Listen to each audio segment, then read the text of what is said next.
Monika Gomes de Silva college के staff list में आपका नाम नहीं है। यहाँ तक कि डीन और एडमिन स्टाफ आपको जानता तक नहीं, न नाम से न चेहरे से। नताशा, अभी उसका सिर्फ एक झूठ पकड़ा गया है, आगे देखो और क्या क्या पता चलता है। तो अब आप कह रही हैं कि आप डिसिल्वा कॉलेज की स्टूडेंट हैं? नहीं, मैंने ये नहीं कहा।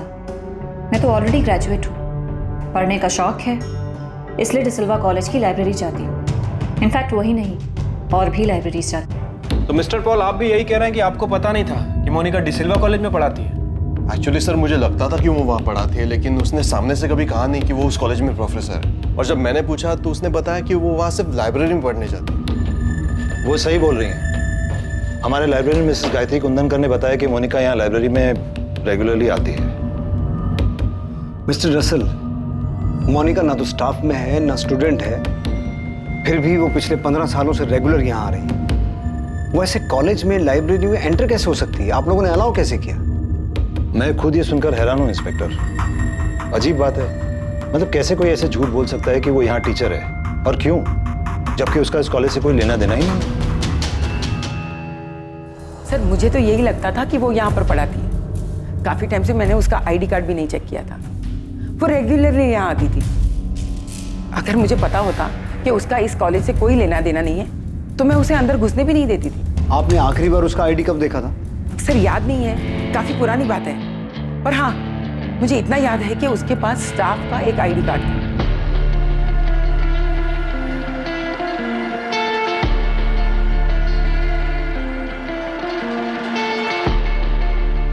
Good morning ma'am. मॉर्निंग।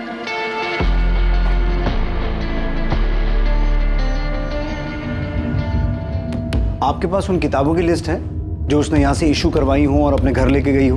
वो कोई भी किताब अपने घर नहीं ले जाती थी। जो भी किताब पढ़ती थी वो यहीं पर पढ़ती थी। बल्कि मैंने उसे एक दो बार कहा भी था, मोनिका,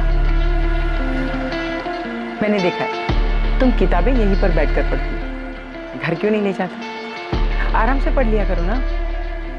मैडम, मुझे कोई भी काम अधूरा छोड़ना पसंद नहीं, इसलिए यहीं पे पढ़ लेती हूँ। और वैसे भी घर पे और भी बहुत सारे काम होते हैं। मुझे भी ये समझ में नहीं आ रहा है कि ये हो कैसे सकता है। वो लाइब्रेरी में आती है, यहाँ तक कि हमारी सिक्योरिटी भी नहीं रोकती उसे यहाँ आने के लिए। उन्हें भी ये लगता है कि वो यहाँ पढ़ाती है। साहब, वो मैडम तो मेरे यहाँ पे नौकरी लगने से पहले से आती हैं, सब जानते हैं उन्हें साहब। कभी आई कार्ड चेक किया तुमने उनका?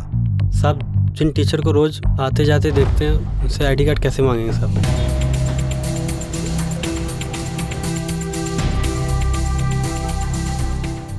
उसने अपनी फैमिली को अपॉइंटमेंट लेटर दिखाया है कि 2004 में उसे यहाँ असिस्टेंट प्रोफेसर की जॉब मिली। इंस्पेक्टर, उसने अपने फैमिली को जो भी कहा हो, मैं साबित कर सकता हूँ कि वो यहाँ टीचर कभी नहीं रही। पर ये कैसे पॉसिबल है? वो इतने आराम से कॉलेज में घुस जाती है, कोई उसका आई कार्ड चेक नहीं करता है, और ये काम वो पिछले 15 सालों से कर रही है।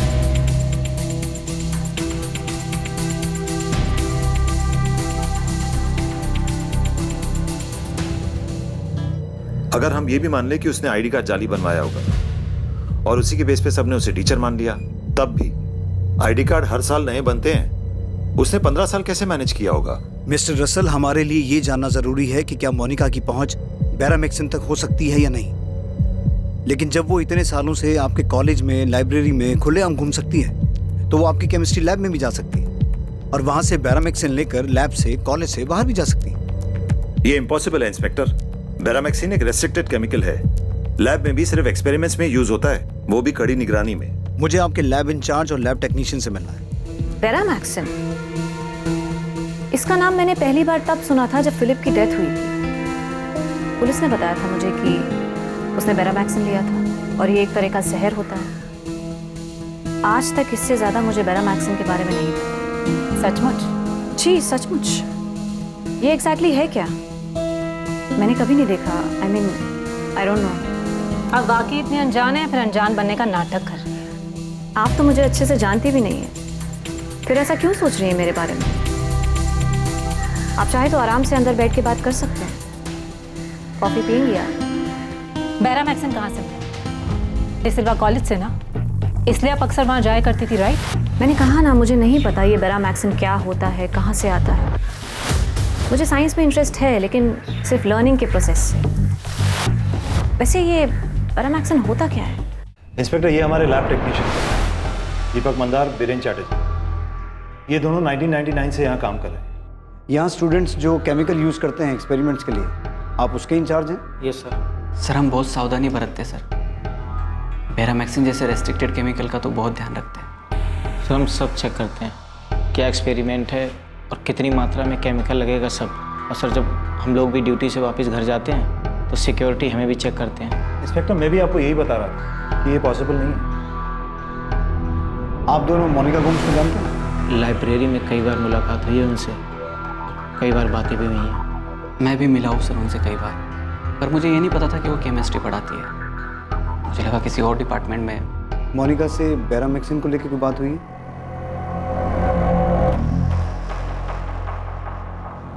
लाइब्रेरी में कई बार बातचीत हुई, डिस्कशन भी हुआ, लेकिन केमिस्ट्री से जुड़ी किसी चीज़ पर कोई बातचीत नहीं हुई सर। सर स्पेस साइंस पे मेरी कई बार बात हुई थी और केमिस्ट्री पे कभी भी बात नहीं हुई। बेरामैक्सिन को लेकर पक्का कोई बात नहीं हुई? पक्का सर। मुझे आपकी इस लैब का 2004 से लेकर अब तक का पूरा डेटा चाहिए, खास तौर पर बेरामैक्सिन का। 2004 से अब तक कितना आया, किस किस एक्सपेरिमेंट में कितना यूज़ हुआ, पूरा रिकॉर्ड। आप दोनों के पास 3 घंटे का टाइम है। 3 घंटे में मुझे पूरा डेटा चाहिए। मिस्टर रसल, मैं दीपक मंदार और बीरेन चैटर्जी को क्राइम ब्रांच बुला रहा हूँ इन्वेस्टिगेशन के लिए। इंस्पेक्टर, आप इन दोनों पे शक कर रहे हैं? ये दोनों हमारे पुराने स्टाफ मेंबर्स में से हैं। मिस्टर रसल, मोनिका के पति फिलिप के मामले में ये शक जताया गया था कि वो मर्डर था, क्योंकि उसकी बॉडी में बेरामैक्सिन के ट्रेसेस मिले थे। लेकिन ये साबित नहीं हो पाया कि बेरामैक्सिन आया कहाँ से था। उसके बाद 3 डेथ और हुई, पीटर फर्नांडिस, जेनिफर डिमेलो और रेचल डिमेलो। और फिलिप की डेथ से पहले उसके घर में 2 डेथ्स और हुई थी, उसकी माँ मारिया गोम्स और उसके पिता अल्बर्ट गोम्स। 6 डेथ्स जिन्हें नेचुरल डेथ मान लिया गया था, अब उन्हें मर्डर की नज़र से देखा जा रहा है, क्योंकि ऐसा शक है कि सबके मर्डर में बेरामैक्सिन का इस्तेमाल हुआ होगा। और इन सभी केसेस में हमारी प्राइम सस्पेक्ट मोनिका है। अब ये तो साबित हो चुका है कि मोनिका फर्जी तरीके से आपके कॉलेज में घुसी थी, और मुझे पूरा यकीन है कि मोनिका को बेरामैक्सिन आपकी कॉलेज से ही मिला है। अब या तो उसने आपके कॉलेज की लैब से चुराया है, या फिर उसे ये आपके किसी टेक्नीशियन से मिला है, जिसने अनजाने में या फिर किसी लालच में आकर जानबूझकर उसे दे दिया।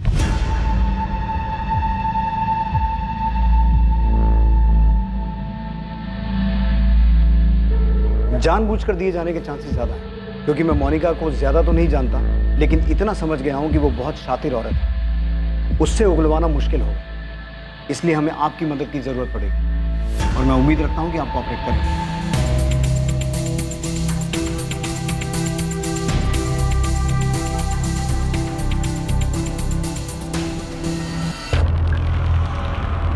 भरत, इस सिल्वा कॉलेज की केमिस्ट्री लैब का डेटा चेक करने के लिए फौरन एक टीम बनाओ। सारा डेटा जल्द से जल्द एनालाइज करो। ठीक है सर, एक टीम बनाकर काम पे लगा देता हूँ। फिलहाल ये केस हमारे लिए सबसे अहम है, बाकी सभी केसेस साइड पे रखो। सर मैंने पॉल से भी बात की है, उसका कहना है कि उसे पता ही नहीं था कि मोनिका डिसिल्वा कॉलेज में प्रोफेसर है। झूठ बोल रहा है पॉल। उसकी 6 साल की बेटी और वाइफ भी बनी है। उससे हमें सिर्फ मोनिका के बारे में नहीं, बल्कि ये भी पूछताछ करनी है कि इस सब में उसका क्या रोल है।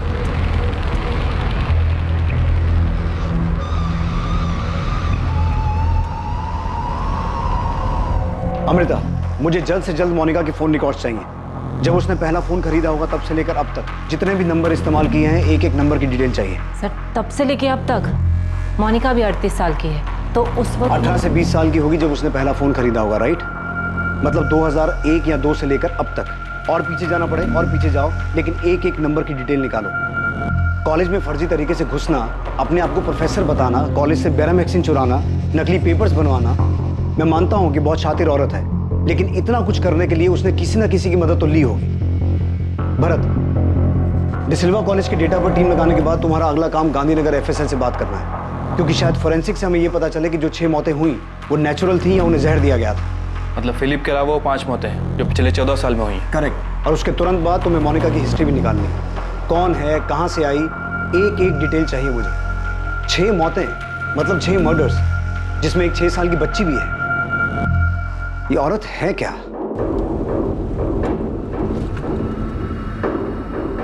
सर, अब मैं यकीन से कह सकता हूं कि जॉर्ज का मोनिका पे शक गलत नहीं है, और पीटर फर्नांडिस का शक भी सही था। उसने बहुत कोशिश की, लेकिन शायद हमारी टीम से कहीं ना कहीं चूक हो गई, वरना जेनिफर डिमेलो और रेचल डिमेलो को बचाया जा सकता था। अब सर उन्हें बचा तो नहीं पाए, लेकिन न्याय तो दिलवा सकते हैं। और सर उसके लिए हमें Maria Gomes, Albert Gomes, Peter Fernandes, Jennifer D'Mello और रेचल डिमेलो की बॉडी को ग्रेव से बाहर निकालना होगा।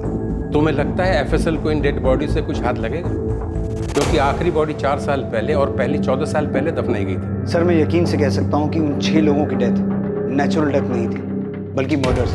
मैं जानता हूँ ये काफी चैलेंजिंग हो, लेकिन फिर भी लेट्स डू इट। तुम गड़े मुर्दे उखाड़ते और हम उस मुर्दे में जो कुछ बचा हुआ होता है उससे उसका पूरा इतिहास निकालते। डेड बॉडी निकालने की परमिशन के बाद मुझे बॉडीज निकालते वक्त आपकी टीम की जरूरत पड़ेगी। इन्फॉर्म कर देना, मेरी टीम वहां पहुंच जाएगी। मैं इस केस के ऊपर अभी मेरा काम शुरू कर देता हूँ।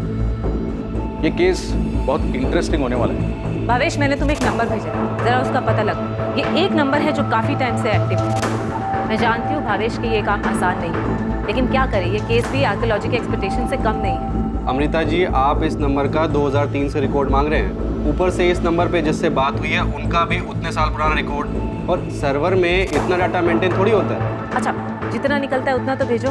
डेड बॉडीज को खोद कर बाहर निकालने के लिए हमें मजिस्ट्रेट का ऑर्डर लगेगा। मैं आज ही लेटर भेजता हूँ। जितनी जल्दी परमिशन मिलेगी उतना अच्छा है। मैं चर्च अथॉरिटी से बात करता हूँ, अगर वहाँ से भी किसी तरह की परमिशन की ज़रूरत हो तो ले लेता हूँ। पर साथ साथ तुम्हें ये भी पता करना होगा कि मोनिका को बैरामैक्सिन मिला कहाँ से, क्योंकि अगर 14 साल पुरानी डेड बॉडी से कुछ नहीं मिला तो हमें बैरामैक्सिन के सोर्स को ही ट्रैक करना होगा।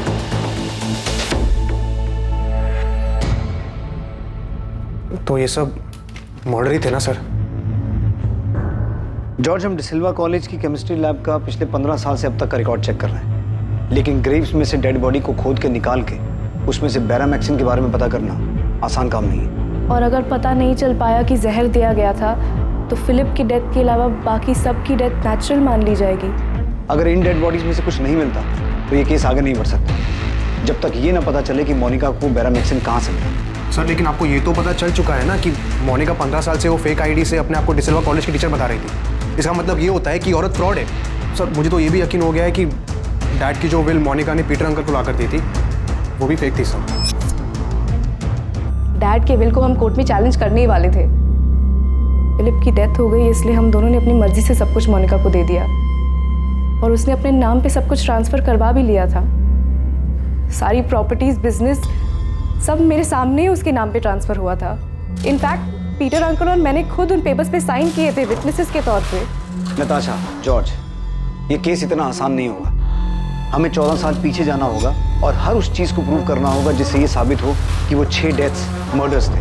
और सबसे पहले हमें ये पता करना होगा कि मोनिका को बैरामैक्सिन कहाँ से मिला। इतने रिस्ट्रिक्टेड केमिकल के बारे में इतनी जानकारी कहाँ से मिली? मैं यकीन के साथ कह सकता हूँ कि डिसिल्वा कॉलेज में घुसने के लिए उसने फर्जी डॉक्यूमेंट्स बनाए थे। तो हो सकता है तुम्हारे फादर की विल भी उसने फर्जी बनाई है। पीटर अंकल भी यही समझाने की कोशिश कर रहे थे। वही थे जिन्होंने फिलिप के बॉडी में वो ब्लू मार्क देखा था सर। माय गॉड, मतलब पीटर अंकल को पता चल गया था कि फिलिप का मर्डर हुआ है, इसलिए सर वो। मोनिका की फैमिली में कौन कौन है? उसके माँ बाप, भाई बहन, कोई और रिश्तेदार, कोई भी? हाँ सर, उसके मॉम डैड है, कैनाकोना में रहते हैं। लीना, मैं जा रहा हूँ। सैबी, इलेक्ट्रिसिटी बिल भरना मत भूलना। हाँ भर दूंगा। मुझे नहीं लगता कि मोनिका अपनी फैमिली से काफी टाइम से मिली है। मतलब? उनके बीच में रिलेशंस कुछ ठीक नहीं थे। मोनिका के पेरेंट्स फिलिप के डेथ पे भी नहीं आए थे। आई डोंट नो उसने इन्फॉर्म भी किया होगा या नहीं उनको। 6 लोगों की डेथ तो शायद मर्डर्स हो, तो मोनिका का इसके पीछे का मोटिव सिर्फ तुम्हारी प्रॉपर्टी को हासिल करना था? मुझे लगता है कुछ और भी गड़बड़ है।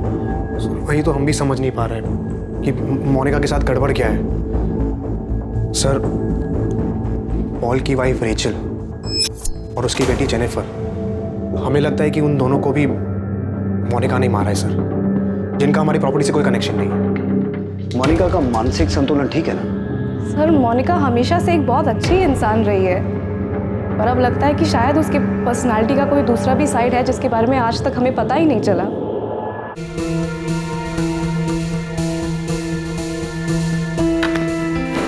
क्या हुआ पॉल?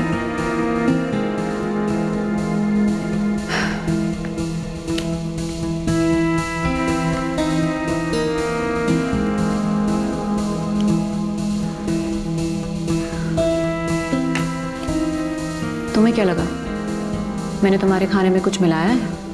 तुमने ग्रेवयार्ड पे रेचल को किस क्यों किया? क्योंकि रेचल मेरी बहुत अच्छी दोस्त थी Paul. I love you Paul. मैंने कुछ नहीं किया है। नताशा और जॉर्ज को गलतफहमी हो रही है। पॉल, मैं प्यार का दिखावा नहीं कर सकती, लेकिन मैं उन सब से प्यार करती थी जिन्हें मैंने खोया है। मुझे भी बहुत दुख है उनके जाने का।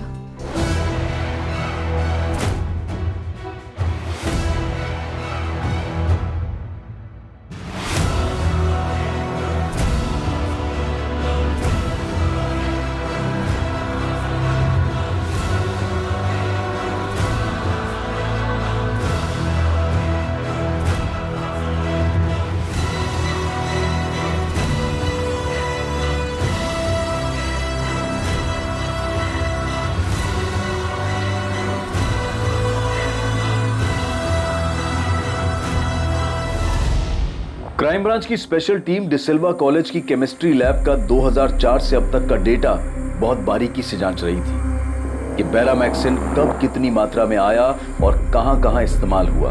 लैब टेक्नीशियन दीपक मंदार और बीरेन चैटर्जी को भी पूछताछ के लिए बुलाया गया था।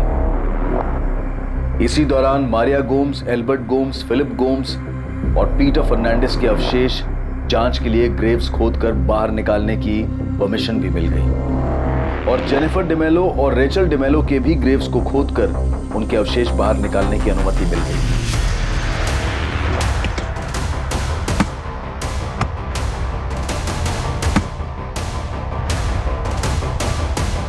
सर, मोनिका के भी रीसेंट फोन रिकॉर्ड से पता चला है कि मोनिका के अपने फैमिली मेंबर नताशा और जॉर्ज के अलावा एक प्रशांत कदम नाम के आदमी से लगातार बातचीत रही है। एक ही नाम मिला है? जी सर। बहुत चालाक औरत है। एनीवे, प्रशांत कदम कौन? सर, पॉलिटिकल वर्कर है कलंगुट से। प्रशांत बहुत तो पॉलिटिकल वर्कर है, कलंगुट में पार्टी का काम देखता है, सॉलिड आदमी है, अच्छी पहुंच है उसकी।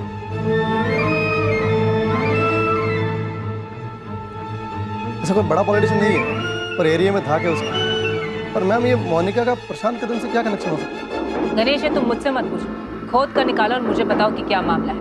ये 6 के 6 डेथ मर्डर्स लग रहे हैं। फिलिप के केस में तो तुम चूक गए थे, पर इस बार कोई गलती नहीं होनी चाहिए। सर, खबरी गणेश ने कलंगुट में अपने नेटवर्क से पता लगाया है कि मोनिका अपने फैमिली बिजनेस के सिलसिले में अक्सर प्रशांत कदम से मिलती रही है और उसके अलावा भी मिलती रही है। अलावा भी मतलब?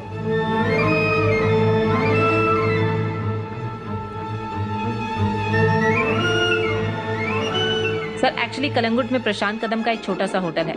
सालों से मोनिका और प्रशांत वहाँ मिल रहे हैं।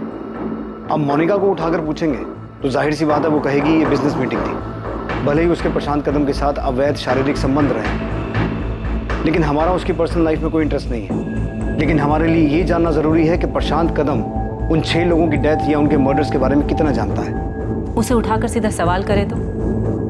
सीधा उठाकर सवाल पूछने की बजाय कोई दूसरा रास्ता ढूंढना होगा।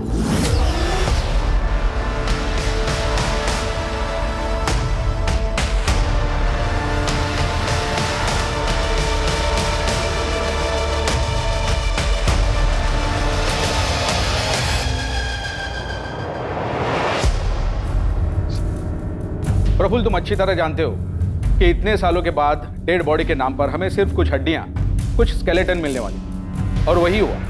लेकिन अच्छी खबर यह है कि हम उनका डीएनए हासिल करने में कामयाब हुए। अब उसी से हमें एनालिसिस करना होगा, उसी से पता करना होगा कि जहर दिया गया था या नहीं। मुश्किल है, यहाँ पर नामुमकिन नहीं। गिरीश जी, आपने कहा नामुमकिन नहीं है, मतलब मुमकिन है। पता चल सकता है कि इनको जहर दिया गया था। इनकी मौत भी बेरामिक्सिन की वजह से हुई है। एग्जैक्टली। लेकिन मुझे थोड़ा टाइम दो, टेस्ट बहुत कॉम्प्लिकेटेड होने वाला है, लेकिन हम जरूर पता लगा लेंगे कि जहर दिया गया था या नहीं। थैंक यू गिरीश जी, आप टाइम लीजिए, लेकिन जितना जल्दी हो सके रिपोर्ट दीजिए प्लीज। सर, आप बार बार हमें यहाँ बुला लेते हैं। हमें जो पता था हम आपको सब बता चुके हैं। अब सर, बार बार परेशान करने से हम आपको कुछ नया तो बता नहीं देंगे। सर, हमने सच में कुछ नहीं किया है सर। हमको नहीं मालूम मोनिका को किसने बेरामैक्सिन दिया, कहाँ से दिया, कुछ नहीं मालूम सर। लेकिन हमें तो कुछ और ही पता चला है। बैठो। वैसे आप लोगों को पता है ना कि हमारी एक टीम आपकी लैब का 2004 से लेकर अब तक का बेरामैक्सिन का रिकॉर्ड चेक कर रही थी। उसमें ये सामने आया है कि 2005, 2007, 2010, 2012, 13 और 2015 में आपकी लैब से बेरामैक्सिन गायब हुआ है। और ये वही 6 साल हैं जब गोम्स फैमिली और डिमेलो फैमिली में डेथ्स हुई थी। मैं बिल्कुल नहीं मान सकता सर। सर, बेरामैक्सिन लैब से आज तक गायब हुआ ही नहीं है। हुआ है, और हमें यह भी पता है कि कब हुआ और कितना हुआ। हमें तो ये भी पता चला है कि मोनिका को कैसे पता चला कि कितनी मात्रा में बैरामिक्सिन देना है जिससे दिल का दौरा तो पड़े लेकिन जांच में सामने ना आए। थैंकफुली उस दिन तब तक हमने फिलिप की बॉडी उसकी फैमिली को हैंडओवर नहीं की थी और उसी वक्त पीटर फर्नांडिस ने नोटिस किया कि फिलिप की बॉडी नीली पड़ रही है। डॉक्टर प्रांस भाई, मैंने उन सभी डॉक्टर से बात की है जिन्होंने बाकी लोगों के केस हैंडल किए थे, लेकिन उनमें से कोई भी डॉक्टर ये पता नहीं लगा पाया कि उन्हें जहर दिया गया था। इंस्पेक्टर, जैसे कि मैंने बताया, इसमें 2 वजह हो सकती है। पहली ये कि उसे जहर दिया ही नहीं गया हो। ये तो इम्पॉसिबल है, क्योंकि मोनिका गुम्स के बारे में जो भी सच सामने आया है वो आम बात नहीं है। वो बहुत शातिर औरत है और उसने बड़ी चालाकी से ये मर्डर्स किए हैं। दूसरी वजह यह है कि मोनिका ये अच्छी तरीके से जानती है कि किसी इंसान को हार्ट अटैक आने के लिए कितनी मात्रा में बैरामैक्सिन डोज दिए जाते हैं और जिससे कि वो डिटेक्ट भी ना हो। तो मोनिका को एग्जैक्टली पता होगा कि कितना बैरामैक्सिन देना है। शायद मोनिका को एग्जैक्ट मात्रा पता थी और ये वो खुद पता नहीं लगा सकती जब तक कोई एक्सपर्ट उसे ना बताए, और इसी काम में आप दोनों ने उसकी मदद की है। वैसे आपकी जानकारी के लिए बता दूं, बाकी 5 लाशों को भी ग्रेव्स में से खोद के निकाल लिया गया है। उसकी जांच चल रही है और अगर उन लाशों में बैरामैक्सिन के ट्रेसेस मिले ना तो तुम दोनों तो बहुत बुरा फंसने वाले। सर मैं कसम खा के बोल रहा हूँ, मैंने कुछ नहीं किया सर। इतना खतरनाक केमिकल जो एक्सपेरिमेंट में भी इतनी निगरानी में यूज होता है, मैं ऐसे ही किसी को नहीं दूंगा।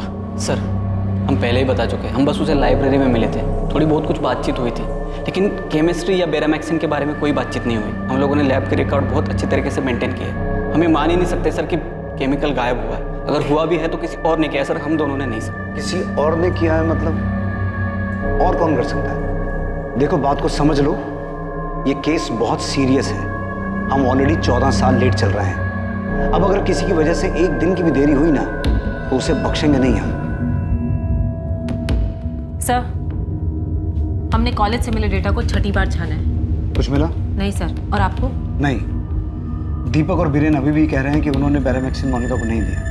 सर इतने सालों में रत्ती भर बैरामैक्सिन लैब से गायब नहीं हुई। सारा रिकॉर्ड क्लियर है। सर मुझे नहीं लगता कि मोनिका को बैरामैक्सिन लैब से मिला हो। मोनिका को बैरामैक्सिन दीपक और बीरेन ने ना दिया हो, बल्कि किसी स्टूडेंट ने उसकी हेल्प की हो। एक्सपेरिमेंट के टाइम पे केमिकल चुराया और मोनिका को दे दिया। इंस्पेक्टर, स्टूडेंट्स को कोई भी केमिकल लैब से बाहर ले जाने की इजाजत नहीं है। वो उन्हें वहीं एक्सपेरिमेंट में यूज करने को मिलता है और वहीं खत्म करना पड़ता है। लेकिन जब मोनिका आपके कॉलेज में घुस सकती है, सबको बेवकूफ़ बना सकती है कि वो वहाँ पढ़ाती है, तो हो सकता है कि उसने किसी स्टूडेंट को बेवकूफ़ बनाया हो, उसे यूज़ किया हो। इंस्पेक्टर, सिर्फ इसलिए कि हमसे एक गलती हो गई कि वो यहाँ टीचर बन के आती रही और हम पकड़ नहीं पाए, इसका मतलब ये नहीं कि आप हमारे सारे स्टाफ पर शक करेंगे। और जब आपको हमारे स्टाफ से कुछ नहीं मिला तो आप हमारे स्टूडेंट पर शक करने लगे। और आप सिर्फ हम पर शक क्यों कर रहे हैं? बैरामैक्सिन सिर्फ हमारे लैब में नहीं यूज होता, बल्कि गोल्ड इंडस्ट्री में भी यूज होता है। आप वहाँ क्यों नहीं पता करते? वहाँ भी पता करेंगे, लेकिन मिस्टर रसल, मुझे एक बात का जवाब दीजिए कि मोनिका ने फेक केमिस्ट्री टीचर बन के जाने के लिए आपका ही कॉलेज क्यों चुना? कोई तो वजह होगी ना उसके पीछे। आप उन सभी ईयर्स के स्टूडेंट्स को चेक कीजिए जिन सालों में ये डेथ्स हुई हैं। मैं यकीन के साथ कह सकता हूँ कि मोनिका आपके कॉलेज किसी खास मकसद से आई थी। ओके। अमृता। Yes sir. हमें फोरेंसिक से सभी डिटेल्स मिल जाएंगे। अगर ये पता चलता है कि इन सबको जहर दिया गया था तो ये सभी नेचुरल डेथ के केसेस मर्डर केसेस में तब्दील हो जाएंगे। लेकिन मर्डर को साबित करने के लिए, अपराधी तक पहुंचने के लिए हमें हर हाल में ये पता लगाना होगा कि बैरामैक्सिन आया कहाँ से। सर प्रशांत कदम को उठाए, उससे पूछताछ करें। उठाते हैं प्रशांत। भरत कहाँ है? सर वो मोनिका के मम्मी पापा से मिलने कैना कोना गया। मुझे कैना कोना में मोनिका के पेरेंट्स के घर का एड्रेस मिल गया है। मैं थोड़ी देर में वहाँ पहुँच जाऊँगा। खबरी गणेश ने मेरी मधुकर सावंत से बात करवाई है। वो मोनिका और उसकी फैमिली को बचपन से जानता है। थोड़ी देर में उनसे बात करने वाला हूँ। गुड, मुझे यही पता करना था। भरत, पहले मधुकर से बात करो। फिलहाल मोनिका के माँ बाप से कुछ पूछताछ मत करना, वरना मोनिका अलर्ट हो जाएगी। मम्मा। यस बेटा। नताशा आंटी और जॉर्ज अंकल कह रहे थे कि बेटा उनकी बातों पर ध्यान मत दो, उनकी बातों का कोई मतलब नहीं। पर मम्मी वो पापा के बारे में बात कर रहे थे। जेम्स, वो दोनों बहुत परेशान है बेटा। तुम टेंशन मत लो, मैं उनसे बात करती हूँ, उनकी परेशानी दूर कर दूँगी।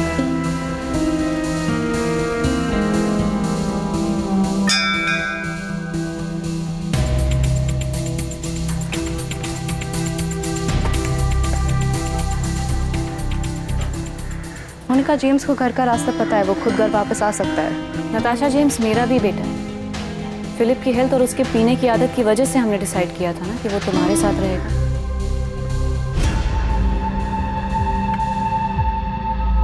नताशा, तुम और जॉर्ज जो कर रहे हो ना मेरे साथ, वो ठीक नहीं है। और जो तुमने किया वो सही था।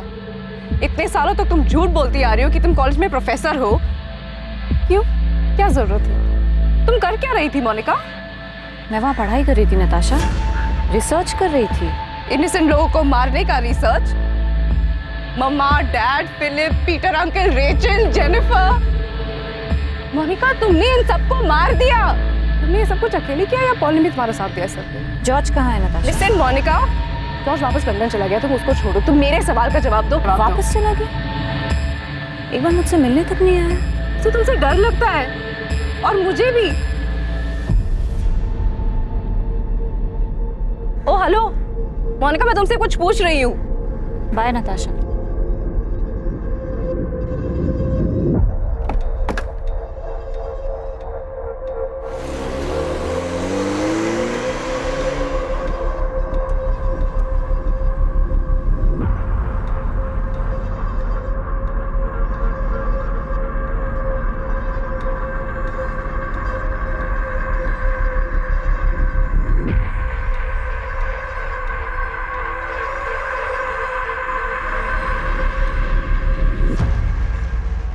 हाँ जानता हूँ मोनिका, कई साल से जानता हूँ। तो चलो फिर तुमसे कुछ पूछताछ कर लेते हैं। इस बारे में काफ़ी टच में हो मोनिका, तो जानते ही होगे किस बारे में बात करनी।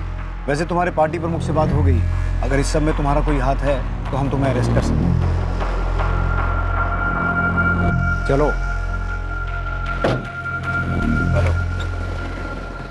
प्रशांत कदम बहुत कुछ जानता था। इस मामले में उसकी भूमिका होने के भी काफी आसार थे, पर बावजूद इस सब के उसे तोड़ना पुलिस के लिए आसान नहीं था।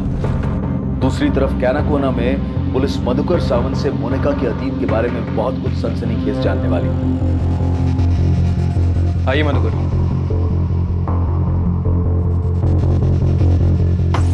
वो मोनिका का शादी का बाद से ही मैं उसको कभी नहीं मिला है सर। और उसका माँ बाप सेबेस्टियन और लीना, वो भी कभी कभार ही मिले होंगे। मधुकर जी, हमें एक मामले में मोनिका गोम्स पे शक है और इसी वजह से मैं यहाँ तक आया। ये गणेश बताया मेरे को। सब मधुकर जी बता रहे थे कि बड़ी अजीब हिस्ट्री है इस मोनिका गोम्स की। कैसे हिस्ट्री? साहब वो स्कूल के टाइम से ही बहुत लफड़ा करती थी, अजीब बर्ताव था। मोनिका, पैसे कहाँ हैं? पैसे कहाँ हैं मोनिका? मुझे नहीं पता, मैंने नहीं लिया। मोनिका, तू झूठ बोल रही है ना? मैंने तुझे देखा, पर्स के आजू बाजू में डेस्क के पास तू घूम रही थी। मैंने तुझे पूछा ना कि तू क्या कर रही है, तूने क्या बोला मुझे? कि तू बुक ढूंढ रही है। तूने मुझे झूठ बोला ना? मैं बुक ढूंढ रही थी। फिर झूठ, एक के बाद एक झूठ। मुझे डेस्क के पास बुक कहाँ से आई तेरी? हाँ, कहाँ से आई? पर्स से पैसे चुराए ना पर्स से पैसे। करने के बाद भी चुरा। सच बोलना। नहीं सुधरेगी। मैं पूछती हूँ मोनिका, सच बोलना, तूने चुराए पैसे? मोनिका की चोरी की आदत के कारण वो हर रोज ही सेबेस्टियन से मार खाता, और ये बात पूरे कॉलोनी को पता था। अपने फादर के पर्स से पैसे चुराने की आदत को आप उसकी क्रिमिनल हिस्ट्री बता रहे हैं? सिर्फ पर्स से पैसा चुराने का बात नहीं है ना सर। वो स्कूल में एक लड़की का ज्वेलरी भी चुराया था। स्कूल ने सेबेस्टियन को बुलाया भी था। उस रात तो सेबेस्टियन ने बहुत मारा था। क्यों मोनिका, क्यों करती है सब? अरे कितनी शर्म आई मुझे सबके सामने जब तूने मेरी बेइज्जती करवाई। अरे सुधरती क्यों नहीं है? सैवी, बस करो। लीना, दुकान छोड़। इतना मार दो, इतना मार मुझे। अरे आज मैं इसको ऐसा सबक सिखाऊंगा ना, सेबेस्टियन चोरी करने का सोचेगी भी नहीं। नहीं है सेबेस्टियन, उसको गिफ्ट जितना लगा है देख। नहीं, हाथ में चोट लगी है, उसका हाथ टूट गया है। अरे बहुत तो क्या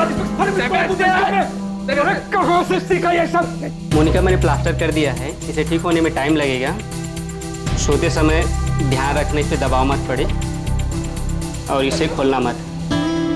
उस रात तो सेबेस्टियन ने मोनिका को इतनी बुरी तरह मारा तो उसका हाथ फ्रैक्चर हो।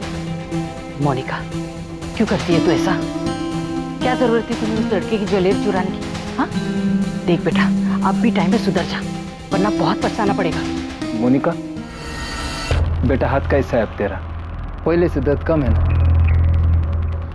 ले, हल्दी वाला दूध पी ले। उस रात मैंने और मेरी बीवी ने उसको बहुत समझाने की कोशिश की। देख बेटा, तेरा डैड बहुत ईमानदार आदमी है, उसूल का एकदम पक्का है वो। उसूलों की वजह से ही डैड गरीब है अंकल। अरे ऐसे नहीं बोलते, उसी की ईमानदारी की कमाई से तेरा घर चल रहा है ना? सिर्फ घर ही चल रहा है ना आंटी, 2 टाइम का खाना मिल रहा है बस। चोरी करना जुर्म है, क्राइम है, एक बहुत बुरी आदत है। अगर ये आदत तूने नहीं छोड़ी ना तो एक दिन तुझे एक दिन मेरे पास बहुत सारा पैसा होगा अंकल, मैं बहुत अमीर बन जाऊंगी, जो चाहूंगी वो खरीद पाऊंगी, किसी के सहारे नहीं रहूंगी। तेरा डैड जो भी कर रहा है तेरे अच्छे के लिए कर रहा है। हमने उसको अपनी तरफ से बहुत समझा, उसका माँ बाप ने भी उसको समझा। देखकर ऐसा लगने लगा था कि वो सुधर गई, खास करके फिलिप से शादी के बाद। हालांकि सब लोग हैरान थे कि इतना अमीर घर का लड़का फिलिप को ये मिडिल क्लास लड़की मोनिका से प्यार कैसा हो। हाँ, पर एक ऐसी शादी थी साहब जिससे सारा कॉलोनी खुश।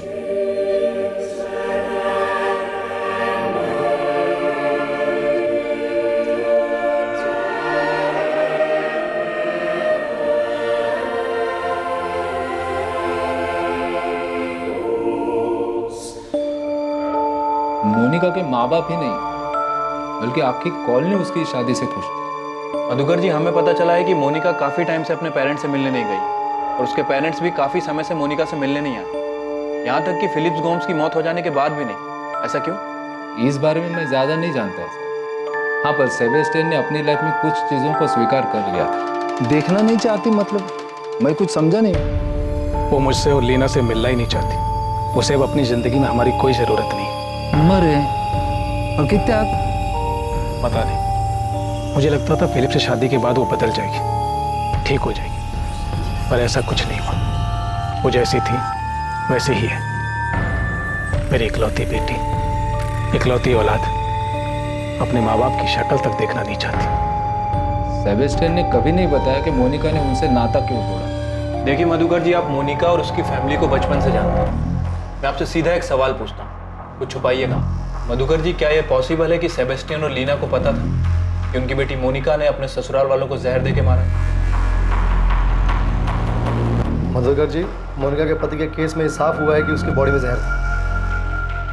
भी साहब, मेरे को सेबेस्टियन, लीना और मोनिका के बारे में जितना भी मालूम था ना, मैंने आपको बता था। अब ये सेबेस्टियन और लीना उसके बारे में क्या जानता है क्या नहीं जानता है वो मेरे को नहीं मालूम।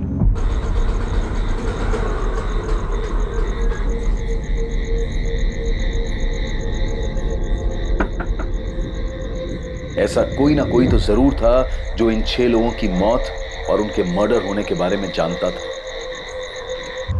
बेरामैक्सिन, ये क्या होता है? मेरे को तो मालूम ही नहीं। तू मोनिका को 2003 से जानता है ना, जब वो शादी करके आई थी। मैं मोनिका से पहली बार अपनी केलंगूट वाली शॉप में मिला था, तब से ही दोस्ती है। दोस्ती से ज्यादा ही है। तुमने जो पता किया है वो सच है। हम दोनों का फिजिकल रिलेशन है, वो उसकी भी जरूरत है और मेरी भी, तो चल रहा है। पर उसने अपनी फैमिली में किसी का मर्डर किया है, ये बात मैं नहीं मान सकता। उसका अच्छा दोस्त है ना तू, तो ये भी जानता होगा कि मोनिका फर्जी आईडी बनाकर डिसिल्वा कॉलेज में केमिस्ट्री टीचर बनके घूम रही है। मेरे को इतना मालूम है कि उसे पढ़ने का शौक है। अब वो वहाँ स्टूडेंट है या टीचर, ये मालूम नहीं। प्रशांत कदम, मोनिका अकेले इतनी बड़ी धोखाधड़ी और 6 मर्डर्स नहीं कर सकती। तो आपको क्या लगता है मैंने उसकी मदद की है? मैंने अपने एरिया केलंगूट में छोटे मोटे झगड़े किए हैं, बल्कि अब तो वो सब भी छोड़ दिए। मर्डर तो बहुत दूर की बात है। मेरे को इलेक्शन लड़ना है, नेता बनना है, मैं काहे को ये बेकार के झगड़ों में पड़ूंगा। दोस्त, नेतागिरी तो तू भूल जा, क्योंकि तू नहीं बताएगा तो भी हम पता तो करेंगे और तुझे तेरी असली जगह पर पहुंचाएंगे। जब मेरा कोई इन्वॉल्वमेंट ही नहीं है इसमें, तो मैं क्यों डरूं? करो आपको जो करना है। प्रशांत से हर दिन पूछताछ हो रही थी। पुलिस के सवाल उसका पीछा नहीं छोड़ रहे थे। हर दिन उसे पूछताछ के लिए पुलिस स्टेशन बुलाया जाता था। अलग अलग पुलिस वाले अलग अलग तरीके से उससे पूछताछ करते थे। आखिरकार प्रशांत कदम के टूटने के संकेत मिलने लगे थे। यकीनन प्रशांत कदम के पास पुलिस को देने के लिए ढेरों जानकारियां थी, पर वो पुलिस के सामने घुटने नहीं टेक रहा था। दूसरी तरफ पुलिस लगातार मोनिका पर नजर बनाए हुए थी। पुलिस ने मोनिका पर 24 घंटे निगरानी रखी थी।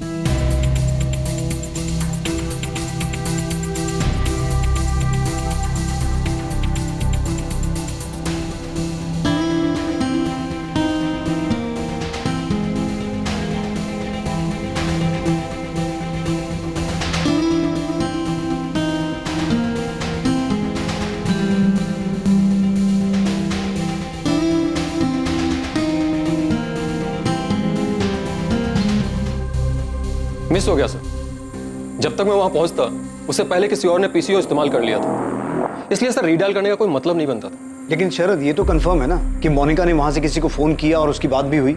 हाँ सर, पूरे 2 मिनट तक बात हुई।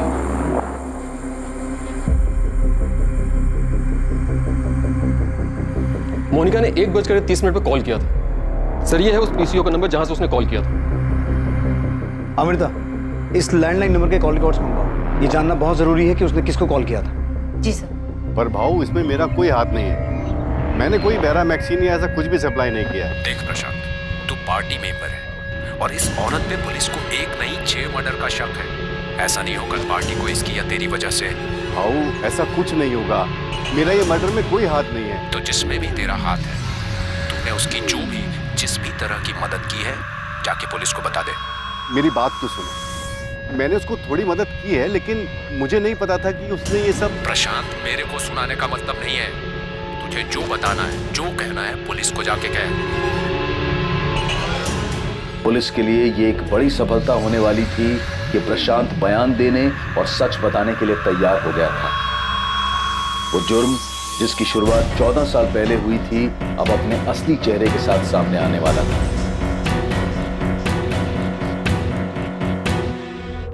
इंस्पेक्टर प्रफुल्ल, जिस रिपोर्ट का तुम्हें बेसब्री से इंतजार था वो मेरे सामने मेरे टेबल पर है। फिलिप गोम्स का एनालिसिस पोस्टमार्टम के चलते तुम्हारे पास पहले से ही है। बाकी 5 लोगों की मौत जिस प्रकार हुई थी, वो अगर मैं तुम्हें बताऊंगा तो तुम चौंक जाओ। सबको जहर दिया गया था? हाँ, एनालिसिस के मुताबिक उन सभी को फिलिप गोम्स की तरह बैरामैक्सिन दिया गया। Maria Gomes, Albert Gomes, Peter Fernandes, 6 साल की बच्ची जेनिफर और उसकी माँ रेचल डिमेरो, इन सभी को बैरामैक्सिन दिया गया था, जिसकी वजह से उन्हें हार्ट अटैक आया, जिसकी मात्रा इतनी कम थी कि डॉक्टर भी उसे पहचान नहीं पाए और उन्हें डेड डिक्लेयर कर दिया। और इस तरह सारे मर्डर्स एक नेचुरल डेथ बन गए। 6 मासूम लोगों की हत्या जो 14 साल तक स्वाभाविक मौत मानी जाती रही, दरअसल ये मौत स्वाभाविक नहीं, क्रूर हत्याएं थीं। 2010 में फिलिप गोम्स की मौत पर शक सबसे पहले गहराया था, पर अनदेखी और लापरवाही के कारण ये हत्या आत्महत्या के नाम पर दर्ज की गई और फाइल बंद कर दी गई। जो सच 14 साल जमीन में दफन रहा, वो आज बाहर आकर न्याय की गुहार लगा रहा है। एक नहीं, 6 निर्मम हत्याओं की कहानी कह रहा है। ये साबित हो चुका है कि 6 लोगों की डेथ नेचुरल नहीं बल्कि मर्डर्स थे। इन 6 लोगों को मारने के लिए जिस बैरामैक्सिन का यूज हुआ, क्या आपको उसकी जानकारी मिल चुकी है कि वो कहाँ से आया था? अभी तक तो नहीं मैम, लेकिन जल्दी पता चल जाएगा। मोनिका जिस कॉलेज में प्रोफेसर बनकर जाती है। देखिए, मैं बता चुका हूँ कि अभी सिर्फ ये साबित हुआ है कि 6 लोगों के मर्डर्स किए गए। क्यों हुए, किसने किए, कैसे किए, ये सब पता लगाना अभी बाकी है। हमारे पास कुछ लीड्स हैं, लेकिन फिलहाल वो लीड्स आपके सामने नहीं रख सकते। प्रशांत कदम, तेरा खेल और पॉलिटिकल करियर दोनों खत्म। सजा कम करवाने का एक मौका दे रहा हूँ। हमें पता तो चल चुका है कि मोनिका का इन मर्डर्स में साथ तू नहीं दिया था, बैरामैक्सिन तू न ला के दिया था। साहब, मैंने उसकी मदद नहीं की। मुझे तो सुनकर खुद शौक लगा था कि उसने 6 लोगों को मारा है। सच्ची बोल रहा हूँ साहब, मेरे को आइडिया नहीं था कि उसने किसी को मारा है। हेलो, कौन बोल रहा है? फोन तुमने किया है, तुम बताओ कौन बोल रही हो? असिस्टेंट सब इंस्पेक्टर अमृता बोल रही हूँ। 6 दिन पहले मोनिका गोम्स ने तुझे पीसीओ से कॉल किया था ना? 1 सेकंड पहले तो तू बहुत फैल रहा था, ये अचानक तेरी बोलती क्यों बंद हो गई? मोनिका गोम्स को जानते हैं? जी जानता हूँ मैं उसे। नाम क्या है तेरा? लॉरेंस। खाली लॉरेंस, आगे पीछे कुछ नहीं है? Kevin Lawrence. केविन, तू मोनिका गोम्स को कैसे जानता? मेरे को बैरामैक्सिन के बारे में तो कुछ मालूम नहीं, पर मैं आपको कुछ और बता सकता हूँ। पर मेरे को मालूम नहीं कि उनका इन मर्डर से कुछ लेना देना है कि नहीं। प्रशांत, अपने भेजे का इस्तेमाल कर। मोनिका नहीं बोल रही है तो तू बोल, तेरे पास मौका है। जो जानता है बक दे, वरना दोस्त इतना तोड़ेंगे ना, तुझे बोलना तो पड़ेगा। तो 24 घंटे हमारी निगरानी में, इसलिए भागने की सोचना भी मत। तेरे लिए यही अच्छा होगा कि तू खुद दोना पोला क्राइम ब्रांच में आके रिपोर्ट कर, वरना हम तुझे उठा लेंगे, समझा? जॉर्ज, ये केस बहुत सीरियस हो गया है। मुझे लगता है तुम्हें गोवा आ जाना चाहिए। हाँ नताशा, मैं आ रहा हूँ। मोनिका ने पुलिस को कुछ बताया? अभी तक तो नहीं। मुझे तुम्हें कुछ बताना है जो मैंने तुम्हें आज तक नहीं बताया। क्या बताना है नताशा?